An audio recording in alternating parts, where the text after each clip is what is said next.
All right, Alexander, let's talk about what is happening in Ukraine and Avdiivka.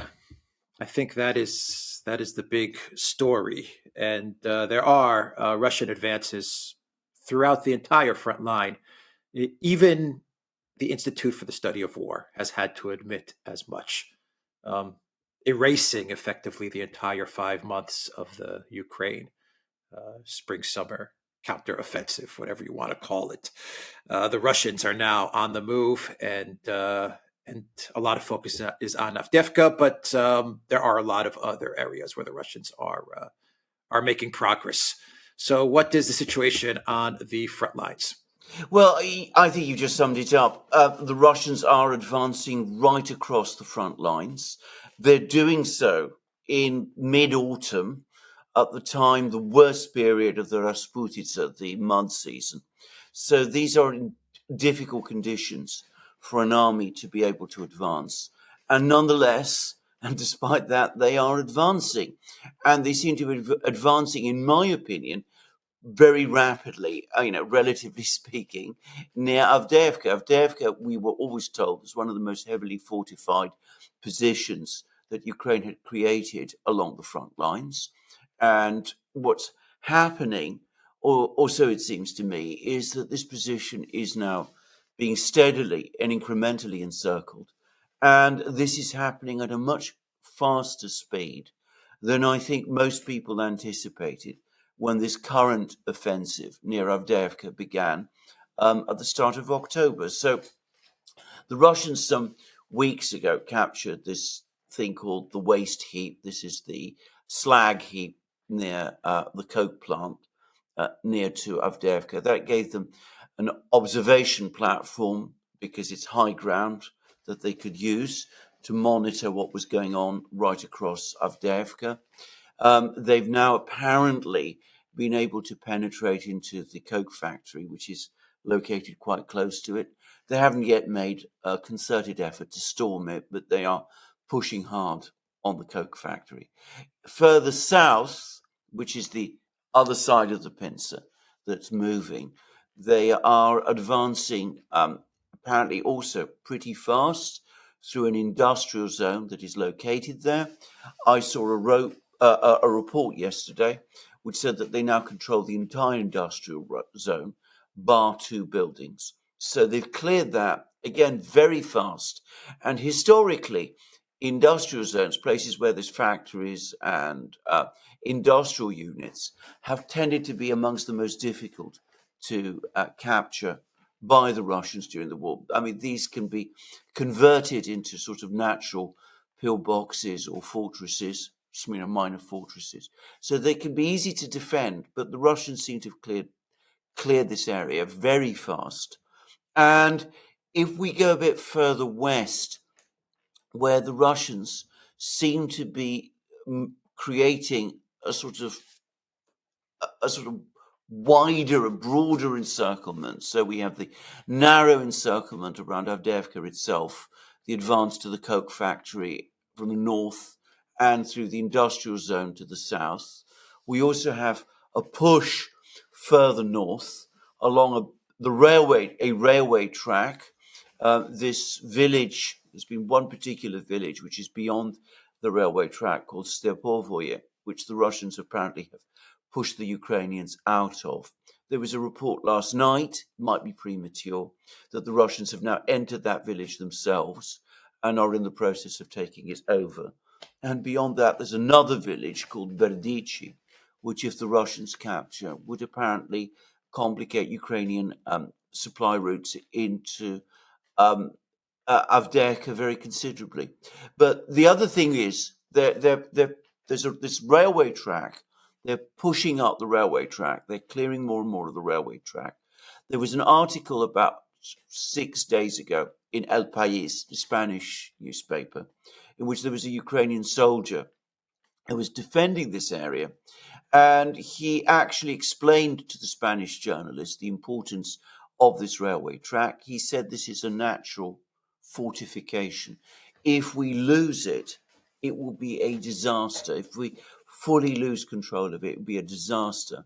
the Russians can send their armor beyond the railway track, and the Battle of Avdiivka is at that point effectively lost.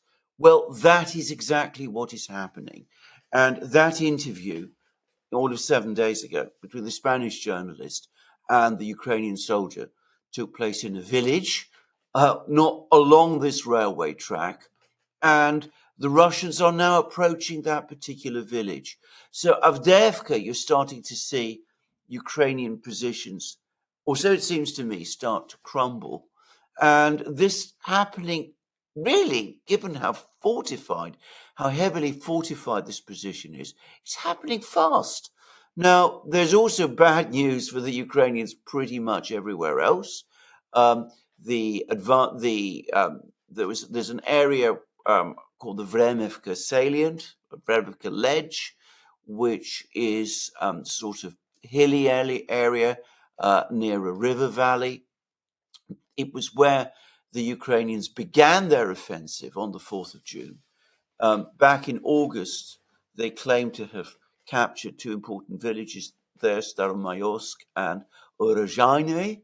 The Russians appear to be in the process of retaking both. It's a hard fight, but they are pushing back there. They've recaptured a whole string of other villages in the same area. And in Bakhmut, where there's been this endless battle that's been going on now for over a year, the Russians, remember the Wagner organization, Prigozhin, captured Bakhmut in May. The Ukrainians then counterattacked. They've been trying to retake at least the western part of Bakhmut. Well, the Russians are now pushing back. They've recovered all the ground that the Ukrainians, or are in the process of recovering all the ground that the Ukrainians lost thousands of men since May trying to recapture. And it looks like they're poised now to advance beyond the positions that the Wagner organization had captured during the process of capturing Bakhmut itself.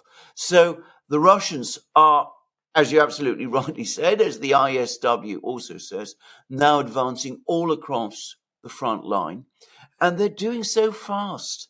And one gets the sense of Ukrainian defenses crumbling in many places. I mean, they're still putting up a fight. They haven't given up. But there's more and more reports of more and more Ukrainian soldiers disobeying orders to attack, other Ukrainian soldiers handing themselves in. We hear more and more reports about Ukraine suffering a disastrous shortage of artillery. The Spanish journalist near Avdiivka was told by a Ukrainian soldier there that whereas in the summer he was firing, his artillery unit was firing 150 shells a day, now they're down to just 15, and the guns, the barrels of their guns are so worn out that the accuracy of their guns has just collapsed. And this seems to be a problem that they have right across the battlefronts, that they're short of men. There's talk about a new massive conscription drive. They're short of men. They're short of machines. They're trying to husband a few machines that they have left. They haven't committed the Abrams tanks so far to any battle. They've pulled back the Challenger tanks. They're trying to hold them back. But overall, the situation looks pretty awful for Ukraine, and the trend of the Russian advance appears to be accelerating. So, what happens to the Zelensky administration should Avdiivka fall? I think it will be a major psychological blow because they've talked up Avdiivka as this great fortress. They said the same about Bakhmut, of course, but perhaps they've said that even more about Avdiivka. Avdiivka is close to Donetsk city, and it was supposed to be the gateway for the Ukrainians eventually to recapture Donetsk city. I mean, that seems far-fetched now, but before... Well, they've never admitted that Bakhmut has been taken by the Russians. That is also true, actually. They've never admitted that. They've never admitted that Bakhmut is lost, but of course we all know that it has been. But Avdiivka, if anything, is symbolically even more important because as I say, it's close to Donetsk city. And again, we've had all of these reports, which I'm sure are going to be denied in a few weeks' time, just as they were with Bakhmut. But we've had lots of reports about the strategic importance of Avdiivka. They've appeared in the Western media, that it sits on top of the dense system of communications, that the Ukrainians can't send troops to various places without passing them through Avdiivka, and the loss of Avdiivka will open the way for further Russian advances in the future. I remember reading exactly all that about Bakhmut, and then, of course, Bakhmut fell, and then we were told that Bakhmut is of no strategic importance. I'm sure they will say the same about Avdiivka. But the fact is, and we shouldn't forget this, they have said it. I mean, I've read military people, Western military people, saying that the loss of Avdiivka will be not just a major psychological blow, but a major military blow as well. And by the way, I mean, I've just summed up places where the major advances are happening. It looks like the Russians are also pushing in all kinds of other places too. There's still a lot of fighting going on in the north, in Kupiansk, near Kupiansk, and other places as well. So a Russian advance all along the front lines, and a darkening of the mood, both in Ukraine itself and amongst Ukraine's Western backers. Yeah, it is a Russian advance, but it doesn't seem like this is the big advance that many analysts are talking about or are expecting. It still seems like the Russians are focused on demilitarizing Ukraine, annihilating the Ukraine military, and just keeping the pressure on the Ukraine military, and creating types of cauldrons with openings where they understand that Zelensky will continue to push Ukraine military into those cauldrons to be annihilated. So it seems like the Russian strategy is working out very well. What's if you want to comment on that, and a question about U.S. Funding for Ukraine. We don't know if they're going to manage to get, if the Biden White House is going to get 60 billion to Ukraine or not. They're trying to bundle it with the Israeli aid and the border and Taiwan in that big funding package. It's going to come up for a vote soon, and eventually they're going to get some money to Ukraine. I don't know how much. Maybe it'll be all 60 billion. Maybe it won't be. But do you think that this money will make any difference at all as No, it far won't as keeping Ukraine afloat? Well, it will make a difference in the sense that without the money, I mean, Ukraine will be in an absolutely impossible and unsustainable situation. And it will, the war will end much more quickly if the United States stops providing the money. But the important thing to understand is that even if the United States provides all the money that Biden has asked for, $61 billion, which at the moment seems unlikely, but it's not a possibility we should discount. There's probably still a majority in Congress that wants aid for Ukraine. But even if they do, it's more money thrown on top of lots of money that has already been given to Ukraine and hasn't achieved the purpose it was intended to.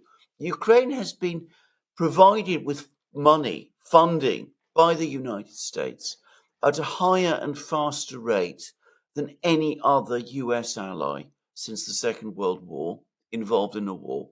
Faster, more money than South Vietnam, Afghanistan, Iraq. There's been attempts to convert that money, as we saw this year, into a Ukrainian offensive that would defeat the Russians. It hasn't worked. The US is now very short of artillery shells, and attempts to crank up production of artillery shells has not been successful. They're not successful so far in increasing production of missiles and other things. We've discussed this many, many times. You can't just wave your hand and more of this will come. It doesn't work like that. The Europeans have tried to do the same thing. All that they've managed to do is increase the cost of shells from about 800 euros a shell to something like 8,000 euros a shell, because they're simply throwing money at the problem. So money will prevent an immediate, rapid collapse if it's provided a faster collapse, but it won't change the overall trajectory of the conflict. And more people in the United States are starting to say this. So we had the magical thinking article in the Wall Street Journal that we talked about in a recent program. We've now had another long piece in Foreign Affairs by Richard Haass, the man from the Council for Foreign Relations, the person who was behind all that outreach to the Russians, that semi-diplomatic outreach to the Russians. They met with Lavrov at the UN back in the spring. They've sent their people to Moscow. They're looking for a freeze. There's been a lot of that going on. And, people in the United States are beginning to see it. There's that view which says, let's try and conserve forces, go onto the defensive, negotiate with the Russians, try to find some face-saving way of getting out of this problem, maybe freeze the war if we can. That's the sort of one prevailing view.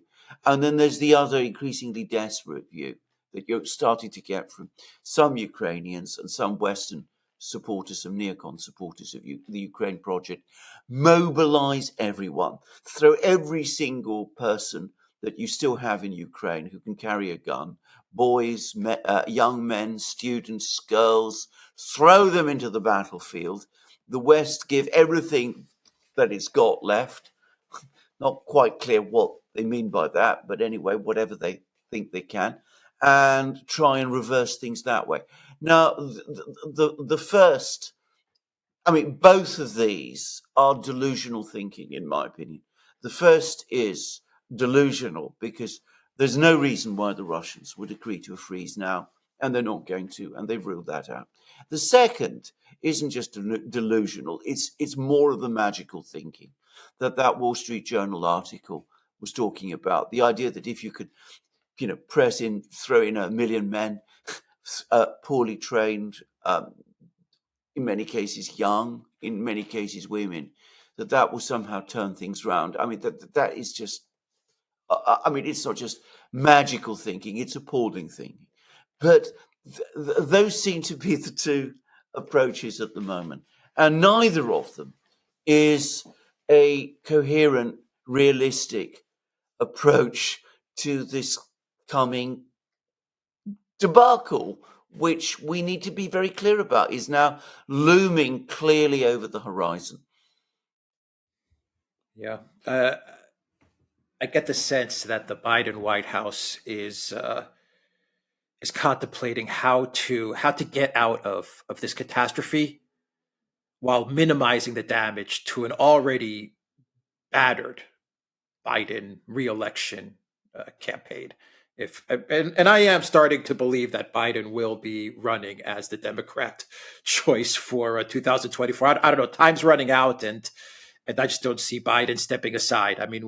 We're almost into December, so it looks like Biden's going to be the guy, and I just get the sense that Sullivan and Blinken and the DNC and all these people are just trying to figure out, can we get Ukraine over the 2024 mark? Can we keep them up and running until 2024?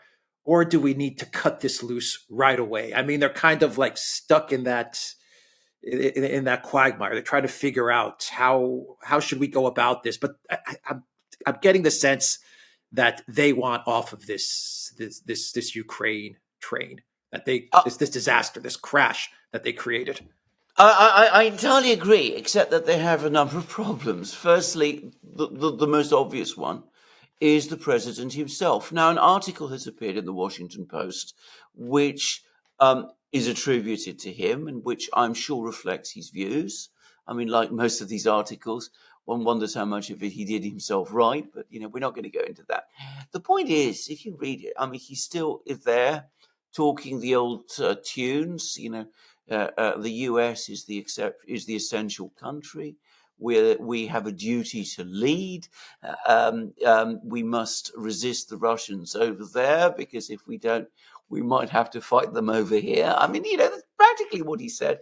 American soldiers would have to be facing the Russians if Ukraine goes down. It didn't seem to me as if Biden is showing any real sign of flexibility on the Ukraine issue.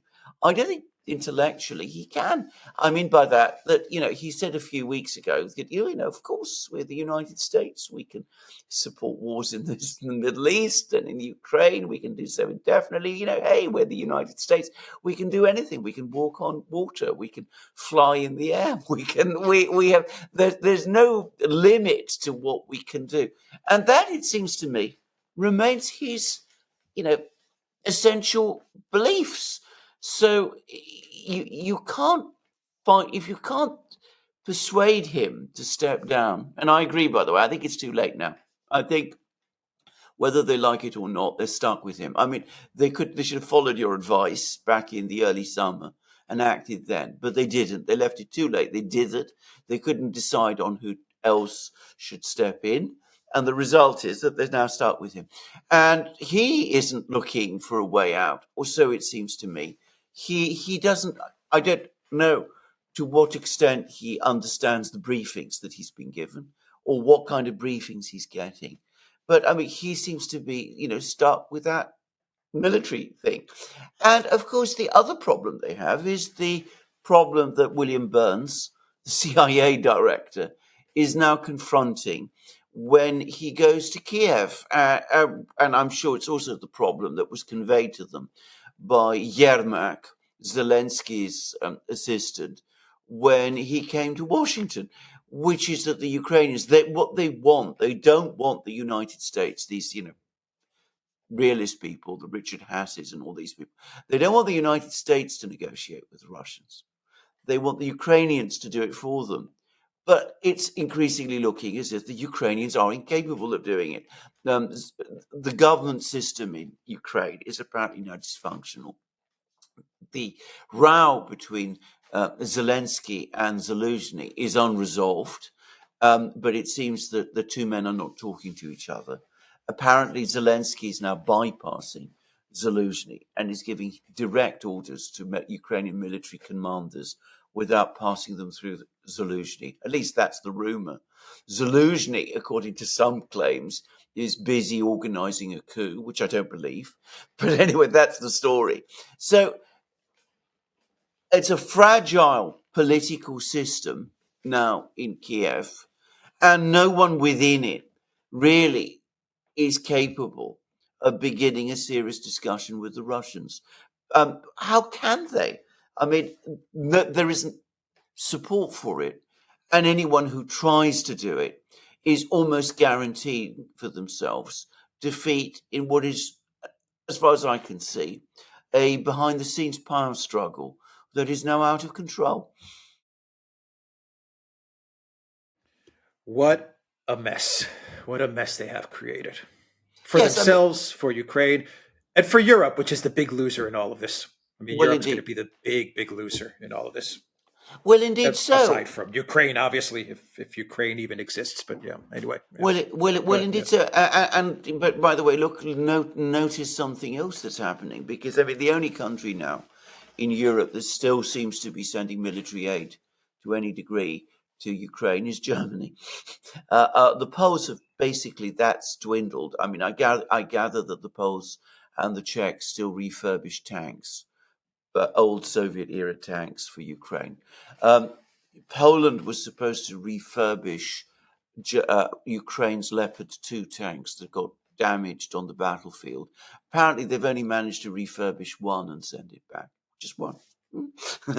Britain, which is the most outspoken supporter of Ukraine amongst the big Western European countries. I mean, it's a very long time since I saw any arms package from Britain to Ukraine. The Storm Shadows have gone, the Challengers have gone, our self-propelled howitzers have gone.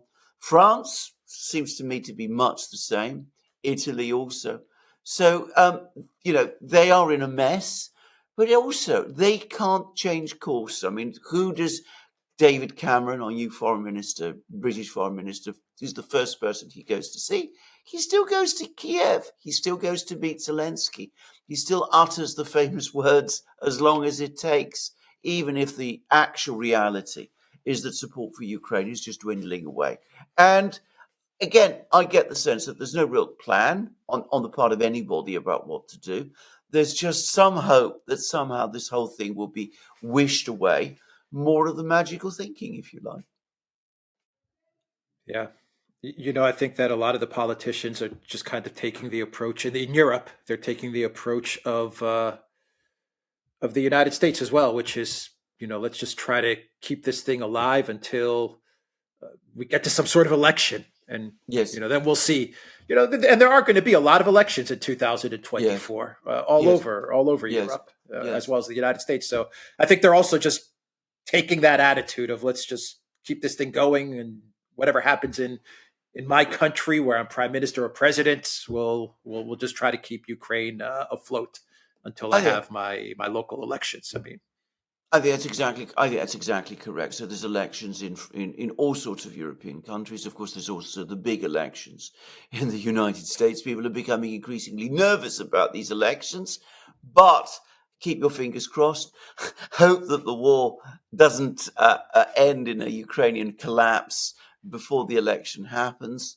And at the same time, and this is very noticeable in Britain now, get Ukraine off the front pages. I mean, you can see this very clearly. I mean, if you look at the British media, for example, Ukraine is featured far less than it was even a few weeks ago. yeah, that's a, a good strategy in a way. Just kind of get people to forget about it. It works. It does work. But once you get that, just a final note. Once you get that big collapse, though, it is going to make a big impact.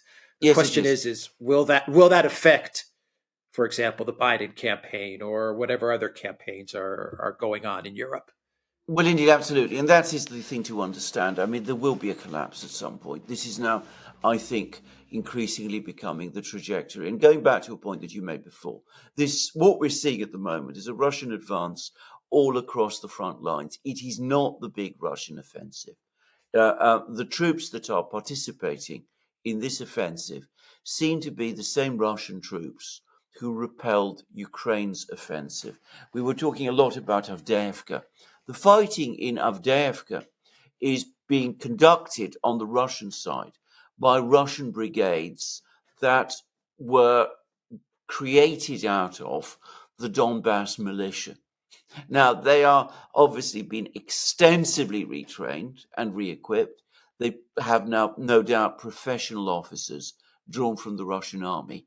They are far more capable units than they were, say, a year ago, but they are still not, the big Russian forces that are building up. And, we get more and more reports, Russia producing huge numbers of tanks, drones, guns, shells, all of these kind of things. But we've not yet seen any of that actually in the battle. And one does wonder what will happen when we do. Yeah. They've got a huge force that they've built up. I think 420,000 or 450,000 Yeah, troops, new yeah. troops, new soldiers, New professional, troops, professional soldiers by the end of the year. professional new troops who are getting, proper training. Apparently, the training period for these troops is around a year. So, I mean, some of them, a large, significant, I mean, most of them, many of them now have completed that training course. But this isn't going to be like what Ukraine is being asked to do, uh, um, round up every student, every 17-year-old boy, every girl, throw them into the army and give them a few weeks training and then throw them into the battlefronts. I mean, this isn't the same thing at all. This is a build-up, as you absolutely rightly say, of a highly trained, very big, very powerful, very well-equipped professional force. We've not All yet right. seen it in action. We're not yet seeing it in action. Yeah. All right, we will end it there. The Duran.locals.com. We are on Odyssey, BitChute, Rumble, Telegram, Rockfin, and Twitter X. And go to the Duran shop, 20% off. Use the code the Duran20. Take care.